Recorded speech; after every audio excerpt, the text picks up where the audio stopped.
What happened yesterday, well, essentially 2 days ago, unfortunately, what happened in Tumbler Ridge, and then we had a lot of the fallout, answers, reports coming out yesterday. We will be discussing those. We'll be discussing essentially our stance on the international stage because of how we've dealt with the reporting on this issue. And now the world is starting to see that we don't take our reporting seriously. Everything we've been warning on this show, everything we've discussed, is now coming to fruition and being watched across the globe. Which, quite frankly, it's funny when things happen in your country, things happen in your own backyard. You typically think, it's really tough for us, really hard on us, difficult for our country to deal with. But you don't really think about how the globe is going to respond. And yesterday, as you saw, the globe responded to what happened in BC 2 days ago. And in some ways, you're just like, oh, thank you for, supporting us. Thank you for looking out for us. Really much appreciate it. But the other side of it was, what is happening with the news in your country? A lot of that was happening yesterday as well. And we're going to be discussing this and so much more. Welcome to the Elevate Report. I'm your host, Josh. If you're getting value from today's episode, take the time to like, share, and subscribe. It helps us to grow. It helps us to get to new audiences. It helps people see that there's something different than what the mainstream media has to offer. Because, well, the mainstream was exposed for everything they're worth yesterday. And it's so funny. I want to kind of extend a thank you to many of your messages yesterday. Many, whether it be in the comments, your emails, or even some of my closer connections who were texting me yesterday saying, thank you for what you had to say on yesterday's live stream.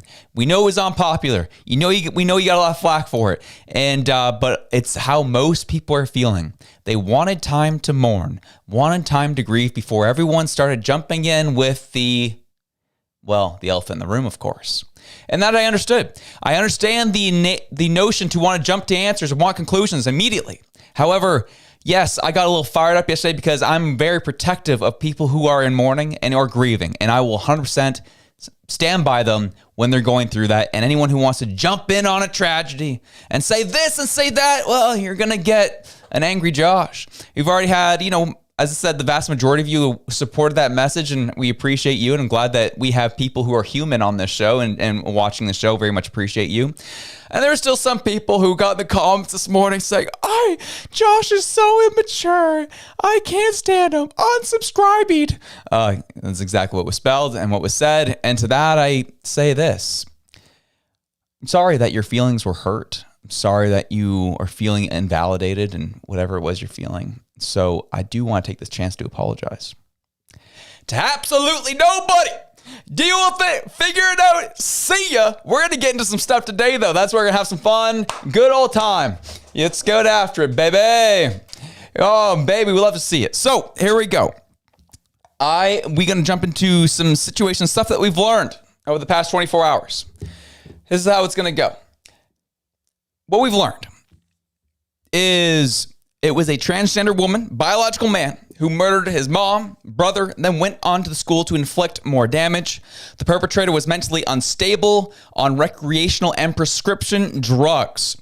Also received multiple calls to the home for different mental health issues, and as well had firearms taken from the home at one point and then restored back, which we'll be covering that press conference as well.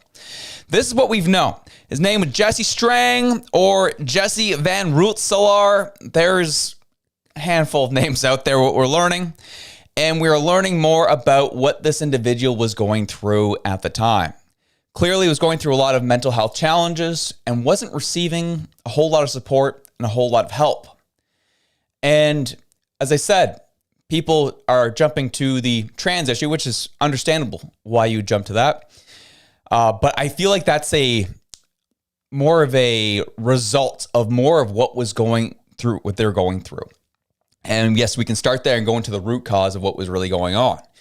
And I think that's more so where the concern is there was a lot going on in this individual's life that just was kind of ignored, or in some cases was kind of lightly touched on, but didn't want to rock the apple cart too much.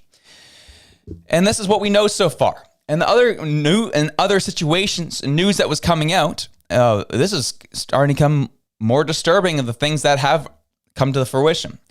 A Roblox account belonging to the Canadian mass shooter was discovered by the internet forum Kiwi Farms last night. One of the games created by the shooter is a mall shooting simulator modeled after a real mall in Canada, where the player can fire into a crowd of terrified civilians. And we're just going to kind of play this through. This was found on the, on the account of this individual. So this is, again, concerning. Very concerning situation, very concerning issue that we are now seeing transpire before our very eyes.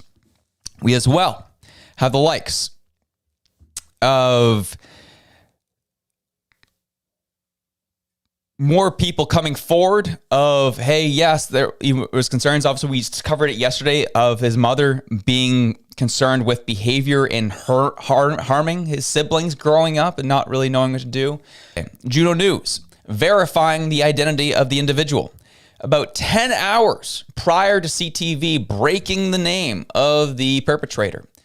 And there's just been a lot of frustration and confusion on social media, understandably so, about this. We saw this yesterday.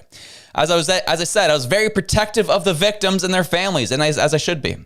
And people saying, you lost control. Oh, no, that's actually me having very righteous anger. I was very much in control. You just don't see that side of me very often on here.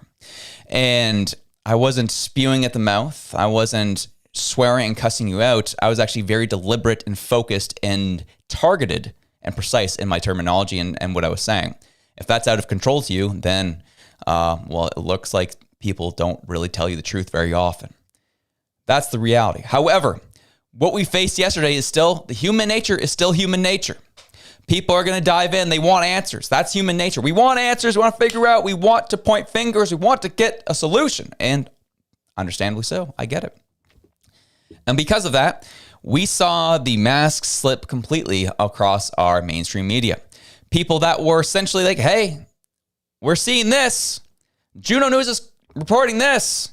And the CTV News, CBC News are just sitting there like, maybe. We haven't been told that we can do that yet. What's happening? Yesterday was I thought was a very interesting moment in history for our country, particularly because we're mourning a very severe loss, but now we're starting to see the cracks even more so in how our legacy media operates and the friction that happens between independent media and legacy media, where, yes, there's the issue of people moving too quick. And that happened yesterday as well, where the face of someone who had nothing to do with the situation was being circulated as the actual perpetrator and killer. And that got circulated hundreds of thousands of times, if not could have been millions, until that was correct and people were like, oh, shoot. Wow, we messed that one up. So there's always the speed issue, right?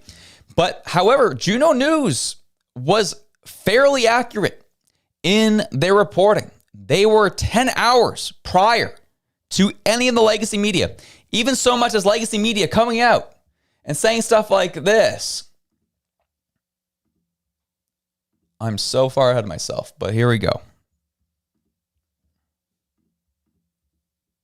On our coverage of this story today, we know at CBC News that there are people online who are talking about the possible suspect and other details surrounding this case, but this information has not been confirmed to us by either sources or law enforcement, and we want to stick to confirmed details only as we continue to cover this story. And as we learn more, we will certainly bring all of the confirmed information to you.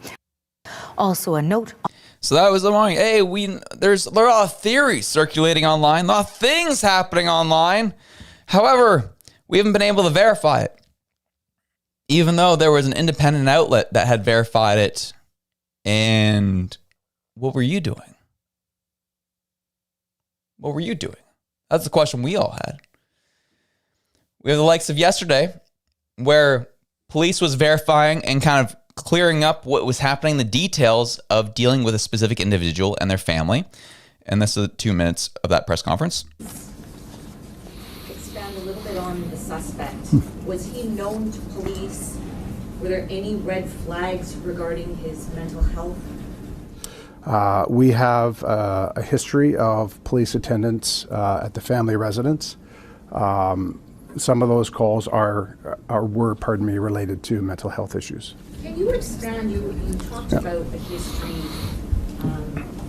of mental health with this female suspect. Could you expand on that? I'll give you perhaps for me some general comments on that. Police had attended that residence on multiple occasions over the past several years, dealing with concerns of mental health with respect to our suspect. I can say that on different occasions, the suspect was apprehended for assessment and follow-up. So apprehended under the Mental Health Act? Yes. Taken to hospital? In some circumstances, yes. Any of the interactions with police, did any of them have to do with weapons? Yes. In particular? Yes. Could you expand on that, please? I will say that, again, I'm not trying to be too circumspect, but police have attended that residence in the past, approximately a couple of years ago, where firearms were seized under the criminal code. I can say that at a later point in time, the lawful owner of those firearms petitioned for those firearms to be returned, and they were. Were criminal charges laid in relation to those firearms? No. Can you tell me when police, prior to yesterday, last in contact with Jesse? I believe we were there sometime last year. So nothing in the last few days? Nothing in the last few days, that's correct. So those are the details that police revealed yesterday. Again, as I said, a history of mental health issues and having to go on reports or calls to the home multiple times to the point where guns had to be taken out of the home, and then the guns were petitioned to be brought back. And this comes back down to the issue of we really need to be okay with having uncomfortable conversations with people in our lives. And what I mean by that is there's so much pressure put on us in general, and I felt this, where people are clearly going through something, but you don't want to rock the boat. You don't want to say the wrong thing. You don't want to do the wrong thing. And it can lead to disastrous consequences, whether it be on this specific issue or something else. People are going through a lot in our country right now. And we're seeing this as the economy gets worse, things will naturally, people's behaviors start to follow the economy. That's, me and Reg have talked about this on the show quite frequently. Like the data supports it. As soon as the economy turns, everything else starts going down the drain. And when you start dealing with people that are having mental health issues, you start seeing people that are starting to act erratic, and you're demonized for calling it out. You're demonized for saying, hey, that's not normal. I'm concerned. Can we do something about this? And you said, no, you can't do that. You're being whatever phobia you are of the day. And you just ignore. This is kind of where we're at now with this type of situation. And even so much as police at the beginning of this is where people are starting to not take our institutions seriously in this country. I'm prepared to take them at this time. Officer Romina Dea from Global News, could you please expand a little bit on the suspect? Was he known to police? Were there any red flags regarding his mental health? So a suspect is identified as an 18-year-old female by the name of Jessie. We have a history of police attendance at the family residence. Some of those calls were related to mental health issues. All the warning signs were there, but it's now in the official record that this tragedy was committed by a woman. We're not even saying that it was a transgender woman who was a biological male. Like, we're not even saying that anymore. This was committed by a woman. I'm sorry. But when we're dealing with people's lives and we're dealing with someone who committed a heinous act, playing the culture war game doesn't cut it. Simply doesn't. We need facts and we need to know what is happening. So now we have it on the record that the largest one of the largest mass shootings in Canadian history was committed by a woman, even though it's scientifically inaccurate. That's where we're at. And the lack of the sensitivity around it is real, because now that's the official record. That has been now reported in every newspaper and publisher across the world that's covering the story right now. We even have the likes of Piers Morgan quoting Reuters saying, "Woman, it was a biological man. Facts matter." Even caught the attention of Piers Morgan and so many other media personalities and news agencies outside of our country. This isn't a good look on Canada. However, it's a great microscope of what has been happening here for a very, very long time, that we consider feelings, we consider emotions, long before we consider true fact of the matter. I said, you can be very critical of this without being a jerk. This stuff is concerning. It's weird.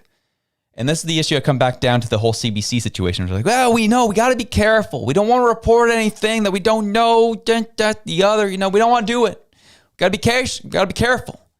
Okay. How about this? Is this you, CBC, Radio Canada? Was this you? As reported by Alexandre Lavoie, caught this. What I said yesterday, where the image of somebody circulated for thousands and thousands and thousands of times, was also plastered all over Radio Canada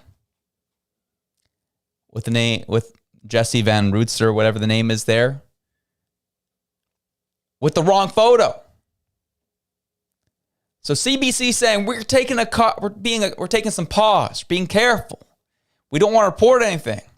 Yet Radio Canada did this. This goes back to stuff I'm seeing in the chat right now. People saying, no, this had nothing to do with them trying to get the story right. It had everything to do with trying to get the narrative right. Shout out Alexandre Lavoie for catching that. 100%. And the other side of it too, again, with how our media has been acting, it's foolish on so many levels. We have the likes of City News adding an AI beauty filter to the photo of the killer. That's the photo, smoothed out, made to look more feminine. That's the photo, the OG photos right here. Looks a little different. It's weird. Why are they doing this? Why are we doing this? This is why it's just so frustrating. It's human nature. Knew it was going to happen. As much as I wanted to fight against it, it was going to happen. The politicization of this is going to happen from our media itself. Those who are supposed to be trusting for the information are already trying to craft the narrative of how you should feel about this and feel about this individual. There's a lot of wrapping and framing of this issue to make you feel sorry for the killer who took 10 lives, and I think in counting. We saw someone in hospital end up perishing yesterday. This is how this goes. And then people wonder why you watch shows like this. People wonder why the establishment wonders why you stop watching all their news. Because they're seeing through the BS time and time again. This past week was fairly interesting. Pretty much the whole time after the Conservative Convention, there has been a significant and persistent attack on all the creators who attended.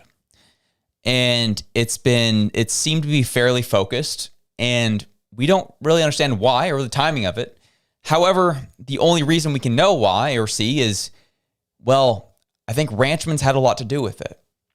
a lot of people, especially in the establishment, started realizing how creators like ourselves are beginning to mobilize and inspire a lot of people. And that got the establishment's attention. That now there's been close to, I think we're coming up on 2 or 3, 4 hit pieces on the creators that they call influencers. Just in the past 2 weeks, 2-3 weeks. Creators have been getting calls from news outlets trying to put stories together. They're coming at us pretty hard. And I say, just bring it. Okay, don't care. You keep doing stuff like this. You keep making it easy for us. I was talking to Jasmine the other day about this, and she was made a very huge point. Is people like me, shows like this, we go away overnight if the government was just transparent. If the government was just had some transparency to it and cared at actually just being real with what they're doing, shows like mine wouldn't need to matter. We could go away overnight. As much as they're trying to push legislation to quiet us and get us to, to essentially take us off the internet eventually, they want to do that. You don't even have to do that. Just be transparent with the people and we go away. We go away. Boom, poof, gone. But no, you want to keep lying. You want to keep obfuscating. You want to keep kind of wrapping up things in your own truth. And then you get mad at people like me for calling it out. That's how it goes. Stuff is wild. Because then you have the likes of Globe and Mail. So you have the CTV yesterday as well. Mainstream media doing what they do. Saying mass shootings in Canada have helped prompt changes to firearm laws over the decades. Why did you feel a need to post this yesterday, CTV? As I said, doesn't matter if it comes from the left or the right. Tell them to shove it. What are we doing here? Police were offering no details early Wednesday on the type of firearm used in the Tumbler Ridge, BC. This is what they're talking about. What was the kind of firearm that was used? Because that's what matters right now. No details early Wednesday on the type of firearm used in the Tumbler Ridge, BC shootings that left 10 people dead, including the suspect, and many others injured. Since May 2020, the federal Liberals have outlawed about 2,500 type of firearms, including the AR-15, yada, yada, yada. And they went on this whole shindig about trying to limit firearms from legal gun owners. Here we are. Here we are. So very predictable on so many levels. And this is the issue I have. It took mainstream media close to 24 hours to officially, trying to make sure I got that math right. So it took close to 24 hours for them to put this out, to verify the details yesterday. Close to 24 hours to finally make the details ready, which is very close to like the window they're supposed to be making that stuff available and they typically do.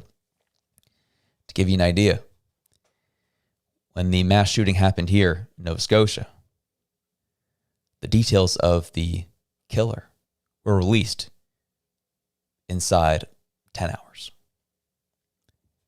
The reports of the first 911 call was at 10 p.m. at night. 9 a.m. the next morning, we knew who did it. Why did it take 24 hours to get this one out?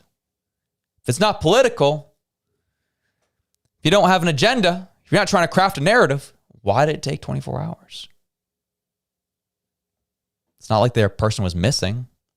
It's not like the whole Charlie Kirk situation where the person had done the killing and then left and was on the loose and they're trying to find him for a day, 2 days.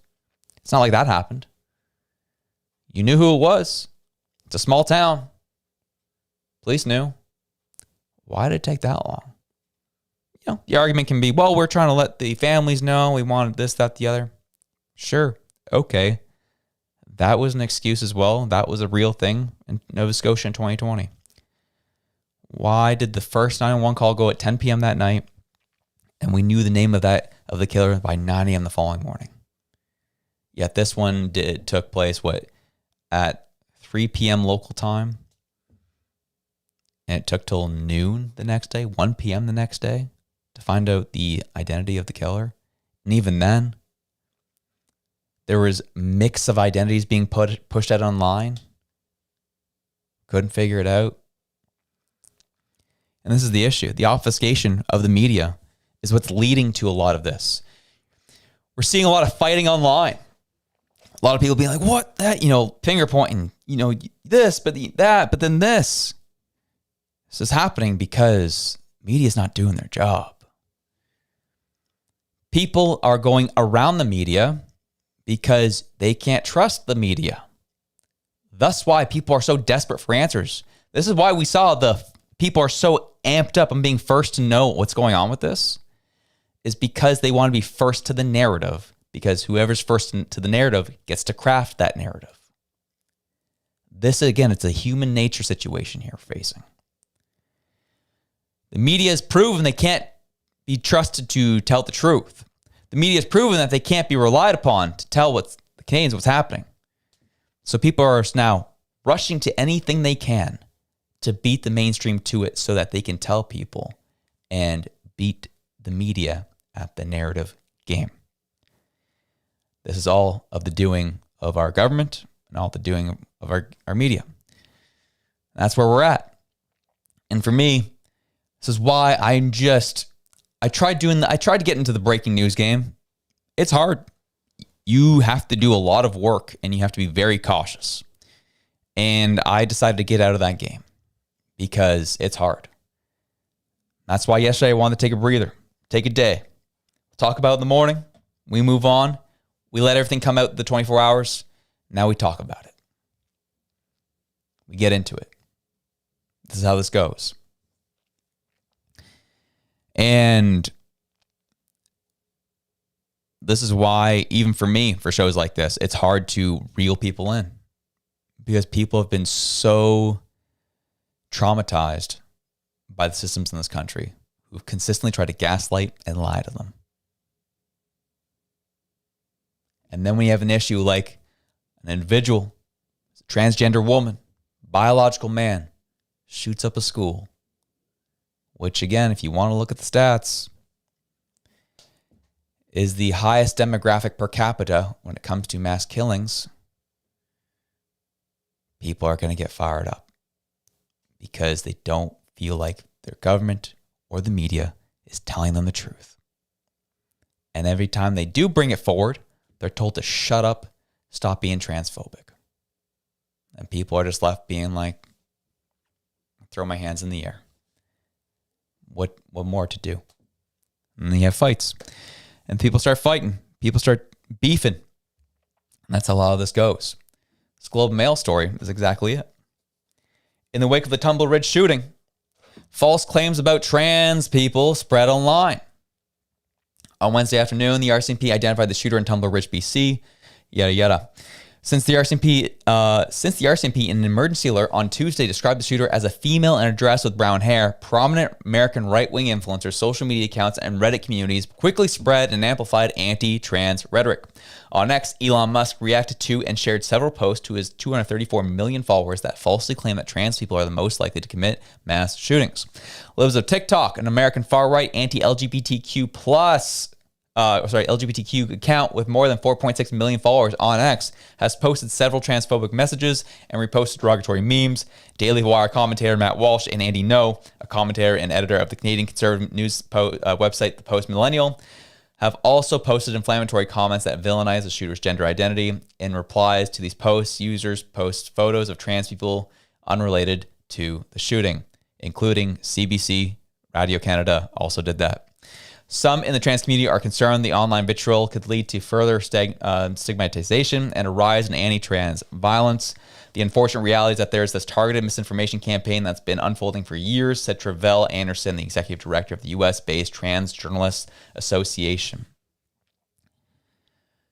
So instead of recognizing the harm that places like the Globe and Mail have done to our population, They made it about villainizing anyone who's bringing up the elephant in the room and did a whole piece on it. We're dealing with all these American influencers. We're dealing with all these American influencers because we can't get our crap together in how the media reports things in this country. And it's kind of embarrassing. That's why the title of this video is the title that it is.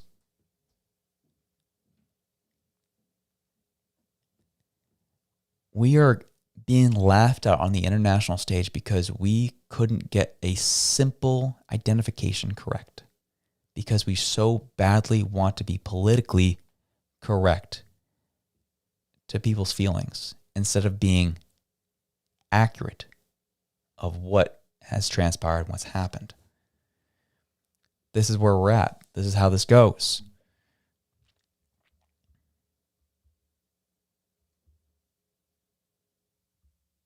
And here we are. One thing I'll say this, Bill C-18 here in Canada is something to think about, something to consider. A bill that was introduced underneath the Trudeau administration or government to bring more Canadian content, or sorry, Bill C-18 is the Online News Act. So essentially forcing places like Google or Meta that use articles from Canadian publications, making them pay them for using their articles. And not so much using them, but essentially being an aggregator of their data. So forcing these big American tech conglomerates to pay Canadian news outlets for distributing their material. Which is funny. So Meta responded with, okay, fair enough. We're just not going to show news media on our platforms anymore in Canada. So that's why when you go look up CBC or CBS, what have you, in Canada, you get, hey, this news can't be seen here in Canada. That's what you get.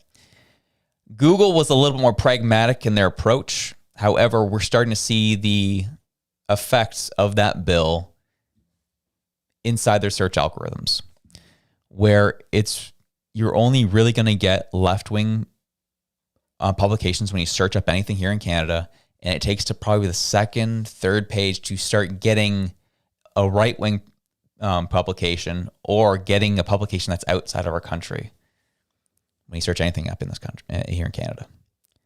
That's how this works. So what I found weird, and something that I was talking to Jasmine with yesterday, is that yesterday this was the biggest story. Tumbler Ridge. Biggest story in Canada yesterday. Yet it wasn't trending on YouTube. We were talking all day yesterday about this. YouTube suppressed any video from shows like ours that talked about this. And it purposely elevated the likes of City News, purposely elevated the likes of CTV, purposely elevated the likes of CBC in their coverage of it, but suppressed ours. That happened yesterday. It's happening again today. I'm actually curious. So we're at we're peaking at about 2,500 current viewers, which is pretty decent for us. We're usually at 3,500. Usually.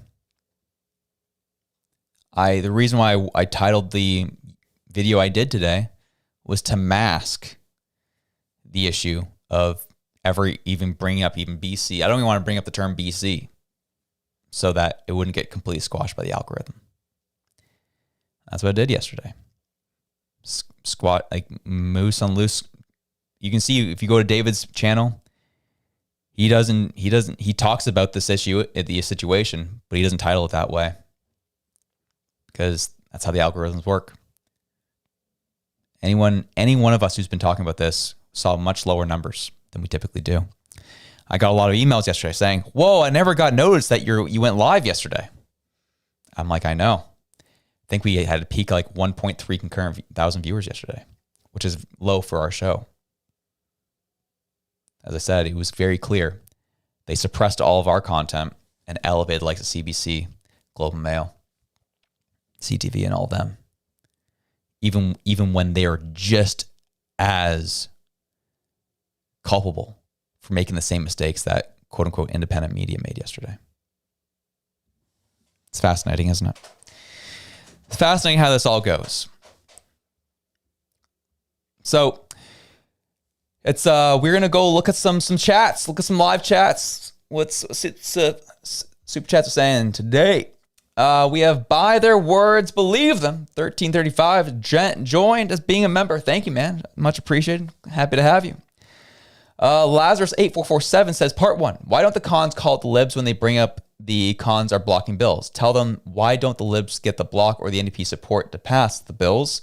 And then part 2, or the security clearance nonsense that is back. Pierre, tell him he'll get it if they take out the gag order so he can openly speak on the corruption that libs are covering up. There's, I think to some degree, there's like, a couple different schools of thought on this issue. Is some people don't think the Conservatives are being soft all of a sudden. And I understand why that is, because now the Conservatives are trying to be a little more nuanced in their approach to actually work the Liberals to get things passed without it being completely detrimental to the country. And this is probably, I would imagine it's actually probably a good strategy. And the reason why I say this is, if the Conservatives help the Liberals to pass some of this legislation, then the Liberal, it takes the excuse off the Liberals that they can just blame the Conservatives for mucking everything up. And as well as when those policies do fail, and they will fail because they're terrible policies, well, they can now say, well, the Liberals passed it. That's what they wanted. They yelled at us for getting in the way. We told them it was going to be a bad idea.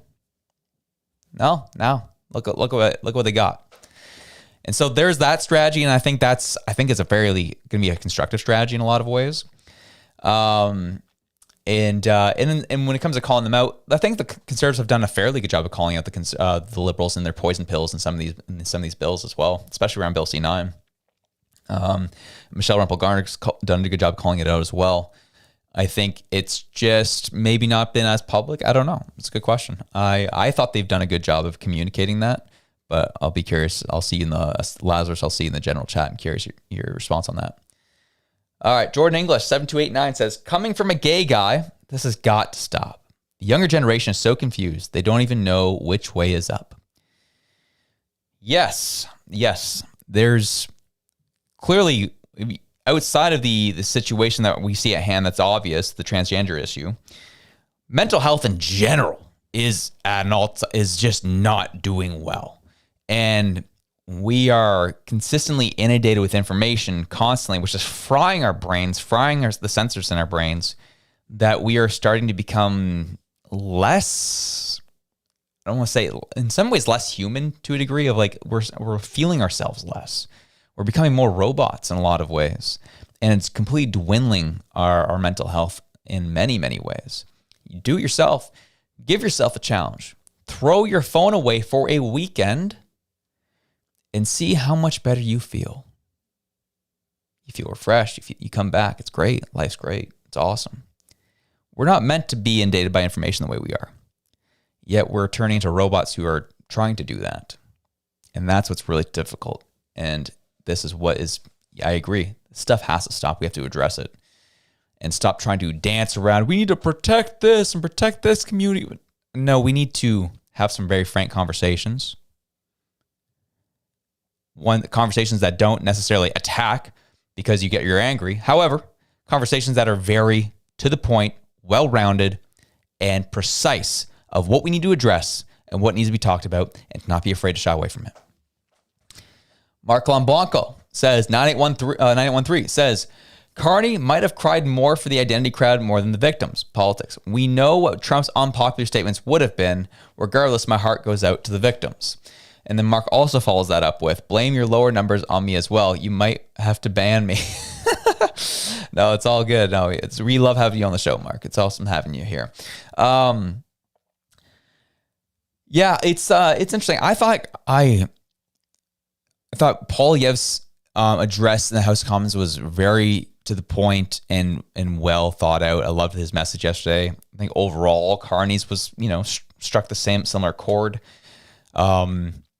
I think yesterday was a good moment of finally seeing some unity in the House of Commons and around a tragedy like this. I think that's what Canadians needed.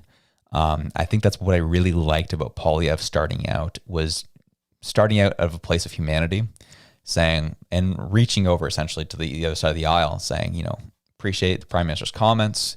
I know that as both we are fathers, this struck hard for us. And I think just that moment of trying to be relatable, trying to show humanity and showing that you want to reach across the aisle, I think is just a good thing for Canada to see at a time like this. The other thing I loved what Poilievre said, though, is, and we will wait for all the facts to come out, and we will address those facts as needed. And I think that was a very strong message as well, saying, yes, we sit with you. We are going to grieve and mourn this time. However, we're not letting anyone off the hook either. When the time is right, we will be holding the proper people accountable. And I definitely appreciate it. Sunisol Silver says, since Eastern Canadians are pro-tease the Liberals and MSM will use on their early election to get a majority, they never cared for the family. Yes, I think that's a fair assessment for sure. Mark Lomblanco says, 70 and sunny here in Naples. Coffee on me today, Josh. Man, thank you, man. I appreciate it. Yeah. Yeah, because coffee's like $13 here in Canada these days. So, no, I'm just kidding. No, much appreciated. It's funny. I love that you get to sit on the beach and, watch this. And thank you so much. Appreciate it. Well, meanwhile, I'm up here shoveling endless amounts of snow here on the East Coast. So, God bless. Holy jumping. It's wild, man. Yes, well, so good news. Good news for the homies. Jessica coming in saying, Canadian women's hockey team winning against Finland 2-0. And I know the men's game starts starts now.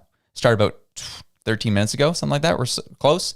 So there's it's Jennifer6089 says, was Carney using ChatGPT again?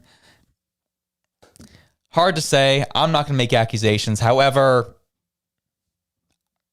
seems like it. I'll admit, for sure.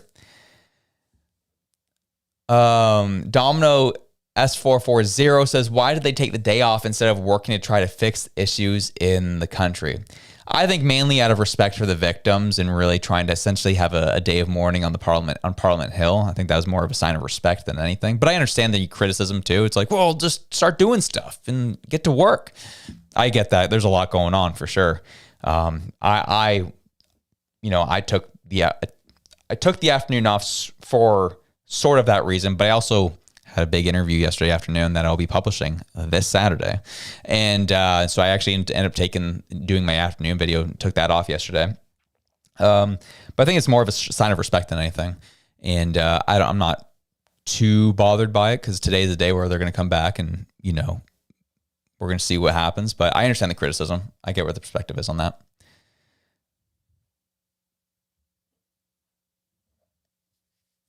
Jessica says the male game starts in about an hour. Let's go. Yeah, a lot of people watching this from snowy Halifax, but we're having fun. We're going to finish off with a bit of a sort of a lighter tone-ish. We'll end off with this. We look south of the border, right? We saw yesterday where the House voted to get rid of Trump's tariffs, essentially more as a signal saying, hey, we don't support this trade policy. And a lot of Canadian outlets yesterday were like, oh, yes, thank you so much, guys. Really appreciate solidarity. And I really did annoy me that a lot of outlets kind of, again, this comes back to just be upfront with what's happening. Just tell people what's going on. That, yes, it's a good signal to, it's a strong signal to Trump and his administration that they disagree with his trade policy. But the way things work in the U.S., has to go to the Senate first. Then after the Senate gets to the president's desk and he's just going to veto it. It'll be done. Nothing's going to happen with it. So it's reliant on us to get ourselves a deal and get something figured out. It is on us. We have to figure that out. Not rely on the Americans or rely on somebody else to save us. I think that's just, the Canadian mentality is so exhausting. Please, somebody else do something. Well, we can't have free trade with America, then we're just going to go talk to China and leech off that. Just build something for yourself. Do something for yourself. Build some industry. Make it appealing to do trade. Rely on ourselves. Build some infrastructure. Be nice. Be awesome. No, that's too hard. We got to just buy it from somewhere else and just hollow out any type of industry we have here. Holy smokes, man. It's craziness. However, so we had that happen yesterday. As well, we have Pam Bondi appearing in committee and getting absolutely grilled on the Epstein files. And Thomas Massie, who's a Republican, has been very critical of the handling of the Trump administration's handling of the Epstein files, and there's definitely criticism to be had there. And people are like, "This seems like a cover-up. What's going on here?" And Pam Bondi's like, being very defensive, has a very defensive tone. So you probably saw all that yesterday. And so this really brought me back to a video that was taken of Thomas Massie, January 13th, I believe it was, where he was being hounded by a reporter that was connected to Laura Loomer. And the question that was asked to Thomas Massie is, since you keep siding with the Democrats, are you going to be changing your party status to Democrat? And this was Thomas Massie's response. And this is a pretty gangster response, I have to admit.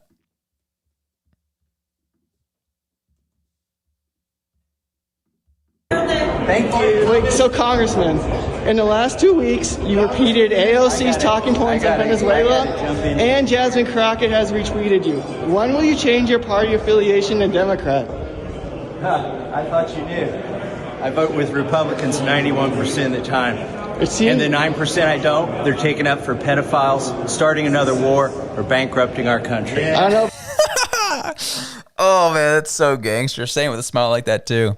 I vote with Republicans 91% of the time. The other 9%, they're taken up for pedophiles, bankrupting our country, or putting us into another war. And I was like, yeah, it's a gangster response. I appreciate that a lot. And it's wild. It's interesting kind of seeing all this go down and seeing what happens here. We do know that, again, as we said, Trump is trying to will Mark Carney back to the trade table and get something done. And I may have a fun surprise to drop on you this weekend in relation to all of that. So looking forward to sharing that all with you as the time comes. And, oh man, our chat is getting absolutely spammed with bacon. Shout out bacon. We love to see it.